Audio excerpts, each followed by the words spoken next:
मीरपुर खास से news live के ब्यूरो चीफ नुमान हसन लगारी की रिपोर्ट। प्रमोशन मुलाजमीन की तनख्वाहों में इजाफा न करने पर एपका यूनिट एजुकेशन के सदर और मुलाजमीन की जानिब से एजुकेशन ऑफिस में एहतजाजी मुजाहिरा किया गया।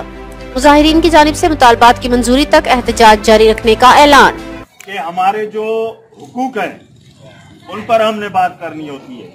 हम इकट्ठे हुए हैं, उसकी वजह क्या है?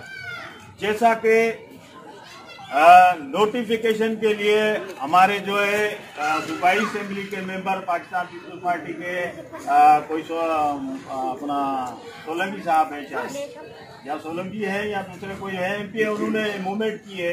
एक अच्छी अचीवमेंट है उसमें हमारे को अनादिर मंगसी साहब है, उन्होंने अच्छी अचीवमेंट की है। हम उसको जो है अप्रिशिएट करते हैं। उन्होंने हम मुलाजमों के हक के लिए कुछ बाला असेंबली तक ये हमारी बात को पहुंचाया। अब हुकूक में हमारे सबसे पहले यूटिलिटी अलाउंस के लिए हमारा मुतालबा है जो को मुलाजमीन को हर सूरत में मिलना चाहिए। उसके अलावा एडाक के लिए तमाम एडाक जो है वो हमारे तनख्वाहों में जम किए जाएं।